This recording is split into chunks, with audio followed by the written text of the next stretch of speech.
Hello friends, आप सभी का बहुत बहुत स्वागत है। तो ये हमारा चौथा चैप्टर है आदिवासी द्वीप और एक स्वर्ण युग की कल्पना। तो अब तक हम लोग जो है 6 क्लास की एनसीईआरटी, 7th क्लास की और 8th क्लास की 3 चैप्टर कंप्लीट कर चुके हैं। तो आप देखना चाहते हैं तो उसकी लिंक आपको डिस्क्रिप्शन में नीचे मिल जाएगी प्लेलिस्ट की, वहाँ से जाकर सारे चैप्टर देख सकते हैं। तो चलिए ये चौथा चैप्टर शुरू करते हैं आज। 1895 में बिरसा नाम के एक आदमी को बिहार में छोटा नागपुर के जंगलों और गांव में घूमते देखा गया। तो कब की घटना है? 1895 की। लोग कहते थे कि उनके पास चमत्कारी शक्तियां हैं, वह सारी बीमारियां दूर कर सकता था और अनाज की छोटी सी ढेरों को कई गुना बढ़ा देता था। बिरसा ने खुद यह ऐलान कर दिया था कि उसे भगवान ने लोगों की रक्षा दीकू यानी बाहरी लोगों, जो उस जनजाति के लोग थे उससे अलग जो बाहरी लोग थे उनको दीकू कहा जाता था। ठीक है, ये आप याद रखिए। दीकुओं की गुलामी से आज़ाद कराने के लिए भेजा है। कुछ समय के भीतर हजारों लोग बिरसा के पीछे चलने लगे। वे उसे भगवान मानते थे। उन्हें यकीन था कि वह उनकी समस्याएं दूर करने आया है। बिरसा का जन्म एक मुंडा परिवार में हुआ था। मुंडा एक जनजातीय समूह है जो छोटा नागपुर में रहता है। बिरसा के समर्थकों में इलाके के दूसरे आदिवासी, संथाल और उरांव भी शामिल थे। ये सभी अपने आसपास आ रहे बदलावों और अंग्रेजी शासन के कारण पैदा हो रही समस्याओं से बेचैन थे। उनकी परिचित जीवन पद्धति नष्ट होती दिखाई दे रही थी, आजीविका खतरे में थी और धर्म छिन्न भिन्न हो रहा था। ओके, यहाँ पर एक चित्र दिया गया है जो कि है उड़ीसा के डोंगरिया कंद कबीले की महिलाएं बाजार जाते हुए नदी से गुजर रही हैं। बिरसा किन समस्याओं को हल करना चाहता था? जिन्हें दीकू कहा जा रहा था, वे बाहरी लोग कौन थे? उन्होंने इलाके के लोगों को गुलाम कैसे बना लिया था? तो एक एक चीज़ आप समझते चलिए साथ ही साथ कि जो दीकू शब्द का अर्थ होता है जो बाहरी लोग, उस समुदाय, उस जनजाति से अलग हटकर जो बाहरी लोग थे उनको दीकू कहा जाता था। उन्होंने इलाके के लोगों को गुलाम कैसे बना लिया था? अंग्रेज़ों के राज्य में आदिवासियों के साथ क्या हो रहा था? आदिवासियों का जीवन किस तरह बदल रहा था? इस अध्याय में हम ऐसे ही कुछ सवालों पर विचार करेंगे। पिछले साल आपने आदिवासी समाज के बारे में पढ़ा था, यानी 7th क्लास की एनसीईआरटी में। ज़्यादातर कबीलों के रीति रिवाज और रस्में ब्राह्मणों द्वारा निर्धारित रीति रिवाजों और रस्मों से बहुत अलग थीं। इन समाजों में ऐसे गहरे सामाजिक भेद भी नहीं थे जो जाति पर आधारित समाजों में दिखाई देते हैं। एक कबीले के सारे लोग कुटुंब के बंधनों में बंधे होते थे, लेकिन इसका यह मतलब भी नहीं है कि आदिवासियों के बीच कोई आर्थिक और सामाजिक फर्क नहीं था। जनजातीय समूह किस तरह जीते थे? 19वीं सदी तक देश के विभिन्न भागों में आदिवासी तरह तरह की गतिविधियों में सक्रिय थे। कुछ झूम खेती करते थे। तो झूम खेती क्या होती है? उनमें से कुछ समझा झूम खेती करते थे। झूम खेती घुमंतू खेती को कहा जाता है। इस तरह की खेती अधिकांशतः जंगलों में छोटे छोटे भूखंडों पर की जाती थी। ये लोग जमीन तक धूप लाने के लिए पेड़ों के ऊपरी हिस्सों को काट देते थे और जमीन पर उगी घास फूस जलाकर साफ कर देते थे। इसके बाद वे घास फूस के जलने पर पैदा हुई राख को खाली ज़मीन पर छिड़क देते थे। इस राख में पोटाश होती थी जिससे मिट्टी उपजाऊ हो जाती थी। वे कुल्हाड़ों से पेड़ों को काटते थे और कुदालों से ज़मीन की ऊपरी सतह को खुरंच देते थे। वे खेतों को जोतने और बीज रोपने की बजाय उन्हें बस खेत में बिखेर देते थे। जब एक बार फसल तैयार हो जाती थी तो उसे काटकर वे दूसरी जगह के लिए चल पड़ते थे। जहाँ से उन्होंने अपनी फसल काटी थी वह जगह कई साल तक परती पड़ी रहती थी। परती का मतलब होता है, यहाँ पे लिखा हुआ है परती मतलब कुछ समय के लिए बिना खेती छोड़ दी जाने वाली ज़मीन, ताकि उसकी मिट्टी दोबारा उपजाऊ हो जाए। साल एक पेड़ होता है। महुआ एक फूल जिसे खाया जाता है या शराब बनाने के लिए इस्तेमाल किया जाता है। तो इनके मतलब भी शब्दों के जानते चलें। घुमंतू किसान मुख्य रूप से पूर्वोत्तर और मध्य भारत की पर्वतीय व जंगली पट्टियों में ही रहते थे। इन आदिवासी समुदायों की ज़िंदगी जंगलों में बेरोक टोक आवाजाही और फसल उगाने के लिए ज़मीन और जंगलों के इस्तेमाल पर आधारित थी। वे केवल इसी तरीके से घुमंतू खेती कर सकते थे। अब एक कुछ शिकारी और संग्राहक थे। बहुत सारे इलाकों में आदिवासी समूह पशुओं का शिकार करके और वन्य उत्पादों को इकट्ठा करके अपना काम चलाते थे। वे जंगलों को अपनी ज़िंदगी के लिए बहुत ज़रूरी मानते थे। उड़ीसा के जंगलों में रहने वाला खोंड समुदाय इसी तरह का एक समुदाय था। इस समुदाय के लोग टोलियाँ बनाकर शिकार पर निकलते थे। जो हाथ लगता था उसे आपस में बांट लेते थे। वे जंगलों से मिले फल और जड़ें खाते थे। खाना पकाने के लिए वे साल और महुआ के बीजों का तेल इस्तेमाल करते थे। इलाज के लिए वे बहुत सारी जंगली जड़ी बूटियों का इस्तेमाल करते थे और जंगलों से इकट्ठा हुई चीज़ों को स्थानीय बाज़ारों में बेच देते थे। जब जब भी स्थानीय बाज़ारों में जब भी स्थानीय बुनकरों और चमड़ा कारीगरों को कपड़े व चमड़े की रंगाई के लिए कुसुम और पलाश के फूलों की ज़रूरत होती थी, तो वे खोंड समुदाय के लोगों से ही कहते थे। इन समुदायों को चावल और अन्य अनाज कहाँ से मिलते थे? कई बार तो चीज़ों की अदला बदली से काम चल जाता था। वे अपनी कीमती वन उत्पादों के बदले ज़रूरत की चीज़ें ले लेते थे। कई बार उन्हें ज़रूरी चीज़ें खरीदने के लिए अपनी मुट्ठी भर आमदनी का सहारा लेना पड़ता था। उनमें से कई लोग आसपास के गांवों में नौकरी भी करते थे। कोई बोझ ढोता था तो कोई सड़क निर्माण कार्यों में नौकरी करता था। कई आदिवासी खेत मजदूर थे। जब वन उत्पाद कम पड़ जाते थे तो आदिवासियों को मजदूरी के लिए ज़्यादा भटकना पड़ता था। लेकिन उनमें से बहुत सारे समुदाय जैसे मध्य भारत के बैगा औरों के लिए काम करने से कतराते थे। बैगा खुद को जंगल की संतान मानते थे जो केवल जंगल की उपज पर ही जिंदा रह सकती है। मजदूरी करना बैगाओं के लिए अपमान की बात थी।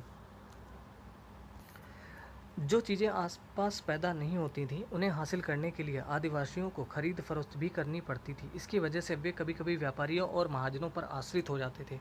व्यापारी बेचने की चीज़ें लेकर आते थे और भारी कीमत पर चीज़ें बेचते थे। सूदखोर महाजन भी आदिवासियों को कर्जा तो देते थे लेकिन उनका ब्याज बहुत ज़्यादा होता था। इस तरह बाजार और वाणिज्य ने आदिवासियों को कर्ज और गरीबी में ढकेल दिया था। लिहाजा वे महाजनों और व्यापारियों को बाहरी शैतान और अपनी सारी मुसीबतों की जड़ मानने लगे थे। कुछ जानवर पालते थे। बहुत सारे आदिवासी समूह जानवर पालकर अपनी ज़िंदगी चलाते थे। तो ये भी आपको याद रखना है कि आदिवासी समूह जानवर भी पालते थे। वे चरवाहे थे जो मौसम के हिसाब से मवेशियों या भेड़ों के रेवड़ लेकर यहाँ से वहाँ जाते रहते थे। जब एक जगह घास खत्म हो जाती थी तो वे दूसरे इलाके में चले जाते थे। पंजाब के पहाड़ों में रहने वाले वन गुज्जर और आंध्र प्रदेश के लबाड़िया आदि समुदाय गाय भैंस के झुंड पालते थे। कुल्लू के गद्दी समुदाय के लोग गडरिया थे और कश्मीर के बकरवाल बकरियां पालते थे। अगले साल इतिहास की पाठ्य पुस्तक में आप उनके बारे में विस्तार से पढ़ेंगे। यहाँ पर है शिकार का वक्त, बुआई का वक्त, नए खेतों में जाने का वक्त। तो ये एग्ज़ाम के पॉइंट ऑफ व्यू से उतना इम्पॉर्टेंट नहीं है। आप चाहें तो वीडियो को पॉज करके पूरा पढ़ना चाहें तो पढ़ सकते हैं, ठीक है।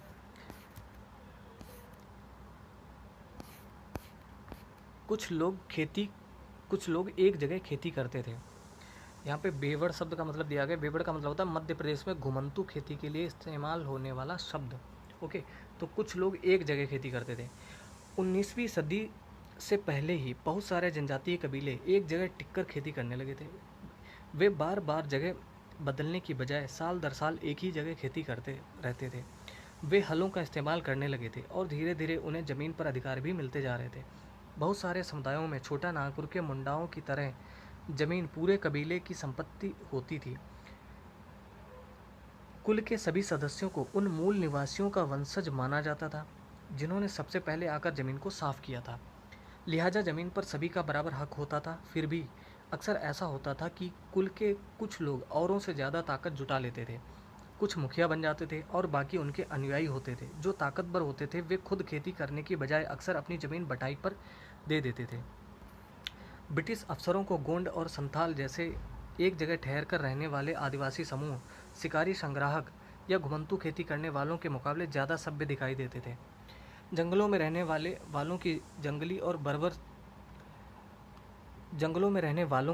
जंगली और बर्बर माना जाता था। अंग्रेज़ों को लगता था कि उन्हें स्थायी रूप से एक जगह बसाना और सभ्य बनाना जरूरी है। औपनिवेशिक शासन से आदिवासियों के जीवन पर क्या असर पड़े? तो ये क्वेश्चन इम्पॉर्टेंट है। ब्रिटिश शासन के दौरान आदिवासी समूहों का जीवन बदल गया। आओ देखें कि ये बदलाव क्या थे। आदिवासी मुखियाओं का क्या हुआ? अंग्रेज़ों के आने से बहुत सारे इलाकों में आदिवासियों के मुखियाओं का महत्वपूर्ण स्थान होता था। उनके पास औरों से ज़्यादा आर्थिक ताकत होती थी और वे अपने इलाके पर नियंत्रण रखते थे। कई जगह उनकी अपनी पुलिस होती थी और वे ज़मीन एवं वन प्रबंधन के स्थानीय नियम खुद बनाते थे। ब्रिटिश शासन के तहत आदिवासी मुखियाओं के कामकाज और अधिकार काफ़ी बदल गए थे। उन्हें कई गांवों पर ज़मीन का मालिकाना तो मिला रहा, लेकिन उनकी शासकीय शक्तियाँ छिन गईं और उन्हें ब्रिटिश अधिकारियों द्वारा बनाए गए नियमों को मानने के लिए बाध्य कर दिया गया।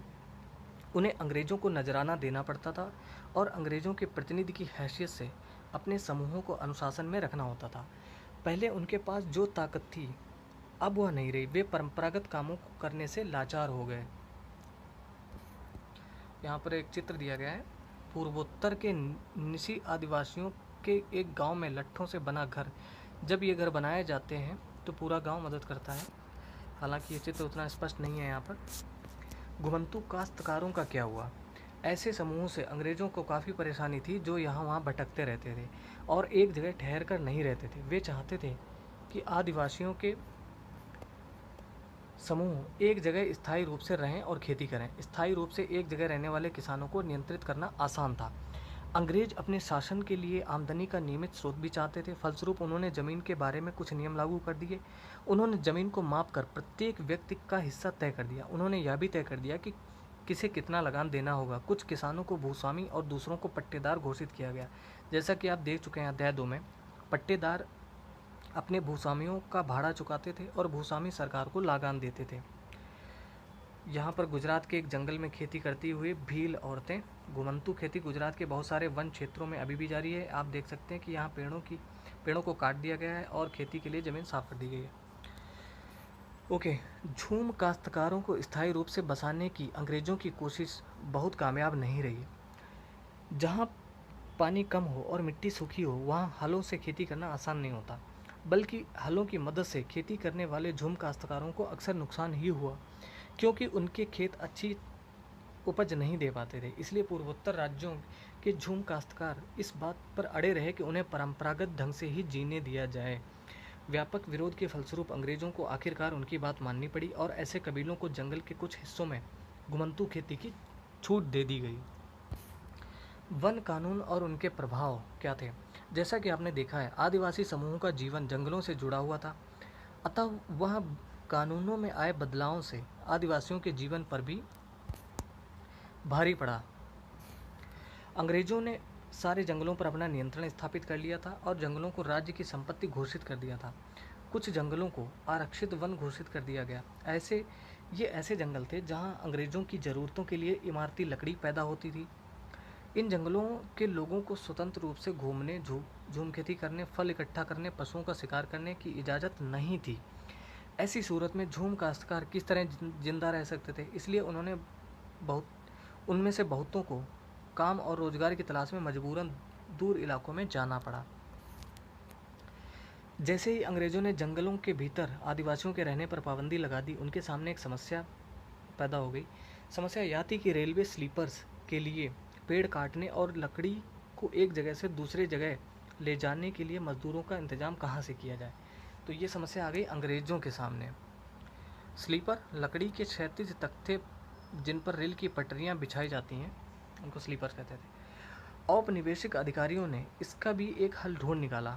उन्होंने तय किया कि झूम काश्तकारों को जंगल में ज़मीन के छोटे टुकड़े दिए जाएंगे और उन्हें वहाँ खेती करने की छूट होगी, बशर्ते गांव में रहने वालों को वन विभाग के लिए मजदूरी करनी होगी और जंगलों की देखभाल करनी होगी। इसी तरह बहुत सारे इलाकों में वन विभाग ने सस्ते श्रम की आपूर्ति सुनिश्चित करने के लिए वन गांव बसा दिए। ओके, अब है अंग्रेज़ों के इस देश में जीना कितना कठिन है, यहाँ पर जिक्र किया गया, लेकिन ये एग्ज़ाम के पॉइंट ऑफ व्यू से इम्पॉर्टेंट नहीं है। आप चाहें तो वीडियो पास करके पढ़ सकते हैं। ये बहुत सारे आदिवासी समूहों ने औपनिवेशिक वन कानूनों का विरोध किया। उन्होंने नए नियमों का पालन करने से इनकार कर दिया और उन्हीं तौर तरीक़ों से चलते रहे जिन्हें सरकार गैर कानूनी घोषित कर चुकी है। कई बार उन्होंने खुलेआम बगावत भी कर दी। 1906 में सोंग्रम संगमा द्वारा असम में और 1930 के दशक में मध्य प्रांत में हुआ वन सत्याग्रह इसी तरह के विद्रोह थे। व्यापार की समस्या। 19वीं शताब्दी के दौरान जनजातीय समूहों ने पाया कि व्यापारी और महाजन जंगलों में जल्दी आने लगे हैं। वे वन उपज खरीदने, नकद कर्जा देने और आदिवासियों को मजदूरी पर रखने के लिए आ रहे थे। इन सारे बदलावों से क्या असर पड़ने वाले हैं, यह समझने में आदिवासियों को कुछ समय लगा। यह समझने के लिए आइए रेशम उत्पादकों की स्थिति को देखें। 18वीं सदी में भारतीय रेशम की अच्छी गुणवत्ता सबको आकर्षित करती थी और भारत का निर्यात तेज़ी से बढ़ रहा था। जैसे जैसे बाजार फैला, ईस्ट इंडिया कंपनी के अफसर इस मांग को पूरा करने के लिए रेशम उत्पादन पर जोर देने लगे। वर्तमान झारखंड में स्थित हजारीबाग के आसपास रहने वाले संथाल रेशम के कीड़े पालते थे। रेशम के व्यापारी अपने एजेंटों को भेजकर आदिवासियों को कर्जे देते थे और उनके कृषि क्रमिक कोषों को इकट्ठा कर लेते थे। 1000 क्रमिक कोषों के लिए 3-4 रुपए मिलते थे। इसके बाद इन क्रमिक कोषों को बर्धमान या गया भेज दिया जाता था, जहां उन्हें 5 गुना कीमत पर बेचा जाता था। निर्यातकों और रेशम उत्पादकों के बीच कड़ी का काम करने वाले बिचौलियों को जमकर मुनाफा होता था। रेशम उत्पादकों को बहुत मामूली फ़ायदा मिलता था। स्वाभाविक है कि बहुत सारे आदिवासी समुदाय बाजार और व्यापारियों को अपना सबसे बड़ा दुश्मन मानने लगे थे, क्योंकि ये बहुत सस्ते मतलब बहुत सस्ती कीमत पर खरीद ले जाते थे और भारी कीमत पर बेचते थे। ओके, आगे बढ़ते हैं। बिहार के कोयला खनिक 1948 की एक तस्वीर। 1920 के दशक में बिहार की झरिया और रानीगंज कोयला खदानों में काम करने वाले लगभग 50% खनिक आदिवासी थे। अंधेरी और दमघोटू खदानों की गहराई में काम करना न केवल शरीर को तोड़ता था, बल्कि यह खतरनाक था। वह अक्सर सचमुच जान ले लेता था। 1920 के दशक में देश की कोयला खदानों में हर साल 2000 से ज़्यादा मजदूर मारे जाते थे। काम की तलाश। काम की तलाश में घर से दूर जाने वाले आदिवासियों की दशा तो और भी खराब थी। 19वीं सदी के आखिर से ही चाय बागान फैलने लगे थे। खनन उद्योग भी एक महत्वपूर्ण उद्योग बन गया था। असम के चाय बागानों और झारखंड की कोयला खदानों में काम करने के लिए आदिवासियों की बड़ी संख्या में बड़ी संख्या में भर्ती किया गया। इन लोगों को ठेकेदारों की मार्फत भर्ती किया गया था। ये ठेकेदार न केवल उन्हें बहुत कम वेतन देते थे, बल्कि उन्हें वापस घर भी लौटने नहीं देते थे। नज़दीक से देखने पर 19वीं और 20वीं शताब्दियों के दौरान देश के विभिन्न भागों में जनजातीय समूहों ने बदलते कानूनों, अपने व्यवहार पर लगी पाबंदियों, नए करों और व्यापारियों व महाजनों द्वारा किए जा रहे शोषण के खिलाफ कई बार बगावत की। 1831-32 में कोल आदिवासियों ने और 1855 में संथालों ने बगावत कर दी। तो ये आप याद रखें कि ये विद्रोह कब हुआ था। कोल विद्रोह हुआ था 1831-32 में और संथाल 1855 में। मध्य भारत में बस्तर विद्रोह 1910 में हुआ और 1940 में महाराष्ट्र में वर्ली विद्रोह हुआ। तो ये यहाँ से लेकर यहाँ तक ये बहुत इंपॉर्टेंट है, कई बार पूछा जा चुका है एग्जाम में। बिरसा जिस आंदोलन का नेतृत्व कर रहे थे वह भी इसी तरह का एक विद्रोह था। तो आप जानते हैं बिरसा मुंडा के बारे में। बिरसा का जन्म 1870 के दशक के मध्य में हुआ था। इनके पिता गरीब थे। बिरसा का बचपन भेड़ बकरियां चराते, बांसुरी बजाते और स्थानीय अखाड़ों में नाचते गाते बीता था। उनकी परवरिश मुख्य रूप से बोहोंडा के आसपास के जंगलों में हुई। गरीबी से लाचार बिरसा के पिता को काम की तलाश में जगह जगह भटकना पड़ता था। लड़कपन में ही बिरसा ने अतीत में हुए मुंडा विद्रोह की कहानियां सुन ली थी। उन्होंने कई बार समुदायों के सरदारों यानी मुखियाओं को विद्रोह का आह्वान करते देखा था। बिरसा के समुदाय के लोग ऐसे स्वर्ण युग की बात किया करते थे जब मुंडा लोग दीकुओं, अब दीकू का मतलब क्या होता है ये आप समझ गए होंगे। दीकू मतलब बाहरी लोग, उस जनजाति से अलग लोग, दीकुओं के उत्पीड़न से पूरी तरह आज़ाद थे। सरदारों का कहना था कि एक बार फिर उनके समुदायों के परंपरागत अधिकार बहाल हो जाएंगे। वे खुद को इलाके के मूल निवासियों का वंशज मानते थे और अपनी ज़मीन की लड़ाई यानी मुल्क की लड़ाई लड़ रहे थे। वे लोगों को याद दिलाते थे कि उन्हें अपना साम्राज्य वापस पाना है। बिरसा स्थानीय मिशनरी स्कूल में जाने लगे, जहां उन्हें मिशनरियों के उपदेश सुनने का मौका मिला। मिशनरी अर्थात ईसाई मिशनरी। वहाँ भी उन्होंने यही सुना कि मुंडा समुदाय स्वर्ग का साम्राज्य हासिल कर सकता है और अपने खोए हुए अधिकार वापस पा सकता है। अगर वे अच्छे ईसाई बन जाएं और अपनी खराब आदतें छोड़ दें तो ऐसा हो सकता है। तो ये कौन समझाता था? जो ईसाई मिशनरीज थी वो समझाती थी। वो चाहती थी कि ये लोग ईसाई बन जाएं। बाद में बिरसा ने एक जाने माने वैष्णव धर्म प्रचारक के साथ भी कुछ समय बिताया। उन्होंने जनेऊ धारण किया और शुद्धता व दया पर जोर देने लगे। अपनी किशोरावस्था में बिरसा जिन विचारों के संपर्क में आए उनसे वह काफ़ी गहरे तौर पर प्रभावित थे। बिरसा का आंदोलन आदिवासी समाज को सुधारने का आंदोलन था। उन्होंने मुंडाओं से आह्वान किया कि वे शराब पीना छोड़ दें, गाँव को साफ रखें, डायन व जादू टोने में विश्वास न करें। यहाँ ध्यान देने वाली बात है कि बिरसा ने मिशनरियों और हिंदू जमींदारों का भी लगातार विरोध किया। वह उन्हें बाहर का मानते थे जो मुंडा जीवन शैली को नष्ट कर रहे थे। वैष्णव का अर्थ होता है विष्णु की पूजा करने वाले लोग वैष्णव कहलाते हैं। ओके, 1895 में बिरसा ने अपने अनुयायियों से आह्वान किया कि वे अपने गौरवपूर्ण अतीत को पुनर्जीवित करने के लिए संकल्प लें। वह अतीत के एक ऐसे स्वर्ण युग सतयुग की चर्चा करते थे जब मुंडा लोग अच्छा जीवन जीते थे, तटबंध बनाते थे, कुदरती झरनों को नियंत्रित करते थे, पेड़ और बाग लगाते थे, पेड़ पालने के लिए खेती करते थे। उस काल्पनिक युग में मुंडा अपने बिरादरों और रिश्तेदारों का खून नहीं बहाते थे, वे ईमानदारी से जीते थे। बिरसा चाहते थे कि लोग एक बार फिर अपनी ज़मीन पर खेती करें, एक जगह टिककर रहें और अपने खेतों में काम करें। अंग्रेज़ों को बिरसा आंदोलन के राजनीतिक उद्देश्यों से बहुत ज़्यादा परेशानी थी। यह आंदोलन मिशनरियों, महाजनों, हिंदू भूस्वामियों और सरकार को बाहर निकालकर बिरसा के नेतृत्व में मुंडा राज स्थापित करना चाहता था। यह आंदोलन इन्हीं ताकतों को मुंडाओं की सारी समस्याओं व कष्टों का स्रोत मानता था। अंग्रेज़ों की भूनीतियाँ उनकी परंपरागत भूमि व्यवस्था को नष्ट कर रही थीं। हिंदू भूस्वामी और महाजन उनकी ज़मीन छीनते जा रहे थे और मिशनरी उनकी परंपरागत संस्कृति की आलोचना करते थे। जब आंदोलन फैलने लगा तो अंग्रेज़ों ने सख्त कार्रवाई का फैसला लिया। उन्होंने 1895 में बिरसा को गिरफ्तार कर लिया और दंगे फसाद के आरोप में 2 साल की सज़ा सुनाई। 1897 में जेल से लौटने के बाद बिरसा समर्थन जुटाते हुए गांव-गांव घूमने लगे। उन्होंने लोगों को उकसाने के लिए परंपरागत प्रतीकों और भाषा का इस्तेमाल किया। वे आह्वान कर रहे थे कि उनके नेतृत्व में साम्राज्य की स्थापना के लिए रावणों, दीकू और यूरोपियों को तबाह कर दें। बिरसा के अनुयायी दीकू और यूरोपीय सत्ता के प्रतीकों को निशाना बनाने लगे। उन्होंने थाने और चर्चों पर हमले किए और महाजनों व जमींदारों की संपत्तियों पर धावा बोल दिया। सफ़ेद झंडा बिरसा राज का प्रतीक था।